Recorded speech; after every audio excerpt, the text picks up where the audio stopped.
Treyarch has just dropped a new update for Modern Warfare 3 Zombies, and we're going to be going over the entirety of it in this video, but it is a W update that has made the game a little bit easier. Now, when you first hear the words easier, you don't think that's a good thing, but one of the biggest problems within Modern Warfare 3 Zombies hasn't been with dealing with the zombies, but actually been dealing with the mercenary AI. You can literally just be walking near a mercenary camp and suddenly your whole armor plates are depleted, and you can take an unnecessary down because of this. And the number one complaint about zombies has been the mercenaries are just too strong, and in this new update, Treyarch have actually nerfed the amount of damage mercenaries can do to you against your player armor, meaning that you will no longer randomly lose all of your armor plates and even go down just by going near a mercenary camp. Furthermore, when actually fighting a mercenary camp or stronghold, this should now make it a ton easier to take these things down because they won't be able to do as much damage to you. The amount of times that I've cleared a merc stronghold and there has been one AI just hiding in a corner that downs me when I least expect it, thinking I've already cleared it, it might have taken some life expectancy off me. I've got some footage from this new patch to show you what the mercenaries are like now, and I can absolutely confirm that the mercenaries definitely don't do as much damage as they used to. I remember having to take down a mercenary camp and literally being shot at by one mercenary would put me on red screen, and as you can see, that just does not happen as quickly anymore. And when there comes to situations such as storming the fortress, especially trying to do that solo, that is a really difficult thing to do anyway, but now with this patch, that should be a lot easier, especially due to the many different types of mercenary AI soldiers that there are going to be in that fortress. And this should also include a nerf to how powerful fast sprinting melee soldiers are now as well. But furthermore, Treyarch has also made a nerf to the shielded soldiers that you'll find within these mercenary strongholds, as they have now made the shielded soldiers have a slower fire rate when they are engaged, which is absolutely fantastic because there's so many moments where you're trying to take down a mercenary that has a riot shield in front of it and you just don't have the right spot to be able to shoot its hand or at its foot to startle them for a moment so you can actually take them down. But now you can actually have this where they won't be able to kill you as quickly. In my eyes, this is a W update all on its own, but Treyarch have added even more things to this update to improve the game in a really positive way. Now, we still haven't heard anything yet on the exfil nerf that happened last week, maybe sometime in the next week or two.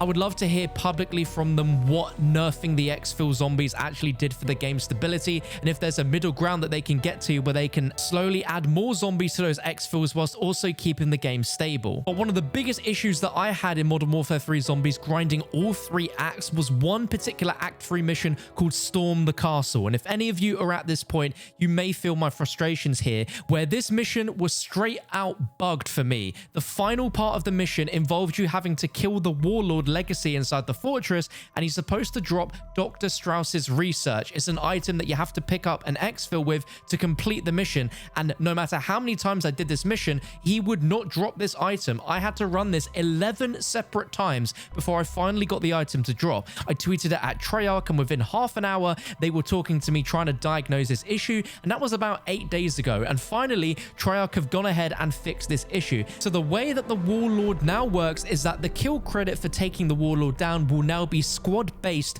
rather than it being tied to just the last person that put in the final blow that killed the Warlord. And the required mission item will now spawn when a member of your squad kills the target. So this should now work as intended, which is absolutely amazing. That is not the only mission that is now fixed, because inside of Act 1 Tier 2, there is a mission called Interceptor where you need to go and find that Mercenary Convoy, destroy it, and pick up the keycard. And they've now updated it so that this is no longer bugged. So if you destroy the Mercenary Convoy, it will now accurately track its completion, which is a massive W, because I know a lot of you guys have been stuck on this one. But also, there's another part of the mission where picking up the keycard was not tracking for your mission completion either. And now picking up a keycard from a mercenary at the convoy will always count towards mission completion, which means even if you haven't taken out the convoy yourself, but there is a keycard that is there because someone took it out, you can pick that up and it will count for your mission, which is absolutely awesome. Now, Treyarch has also made adjustments to the zombie spawn priority within the game, where now there will be far more zombies spawning on the ground than there will be in higher elevations and rooftops, with them saying that players can expect fewer ambient zombie spawns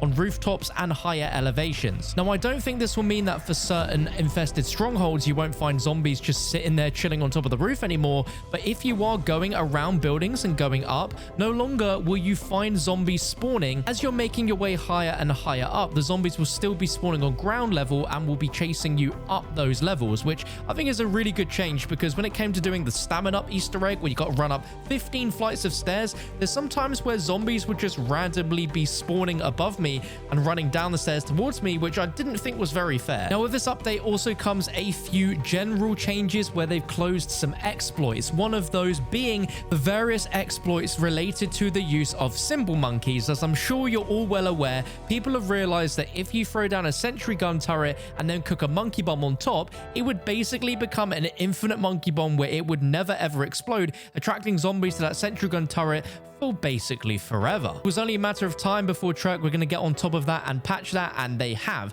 They've also closed an exploit that permitted duplication of score streaks. Now we know this change happened a few days ago. If you remember, people were duplicating jug suits galore. You can no longer do that or duplicate any other score streak. They've also addressed an issue where newly stowed items, acquisitions, or schematics would be replaced and therefore lost with previously sold items that underwent a swap item menu interaction. So basically, you're not going to lose your stuff as often, which is fantastic. Now, something which I'm sure you guys also saw about a week or so ago, a really strange occurrence that happened in a game of zombies, and big shout out to my fellow British UK YouTuber Geeky Pastimes, where he pack-a-punched his gun from tier 2 and it actually pack-a-punched to level 4. That is apparently an unintended issue, and they've addressed an interaction and UI issue that would incorrectly show your pack-a-punch level as level 4 when actually it was level 3. The fact that the level 4 icon even exists in the game means that that might come at some point down the line. It just doesn't seem to be a thing that's going to be in the game at this moment in time. Now, there's also some non-zombie specific changes which will affect zombies players. The first being that they've addressed an issue that prevented players from equipping the Borealis weapon camo once it had been unlocked, which is absolutely crazy. You went through all that grind and the game literally wouldn't let you equip that camo. That has now been fixed. And if you've seen in the last week or so, there was a new really rare camo added to the game called Ghoulie camo, which you had to buy a Call of Duty bag from the store in order to get. They've adjusted the camo, preventing it from becoming overwhelmingly bright now inside of zombies, which I kind of like the look of, but it makes sense. But it's clear that Treyarch genuinely are trying to stay on top of absolutely everything within the game mode when it comes to updates and bug fixes and communication with these changes. And in my opinion, once the server issues get sorted out, where you're not randomly disconnected at the start of games or if you lag out of them, this mode has very little negatives at that point. And especially with the content that we're going to be getting for season 1, it was just announced earlier as well that season 1 will be coming December 6th, which is in 2 weeks time tomorrow. That will bring us the VR11 wonder weapon from Call of the Dead returned in Modern Warfare Zombies. We're also going to be getting the Dark Ether,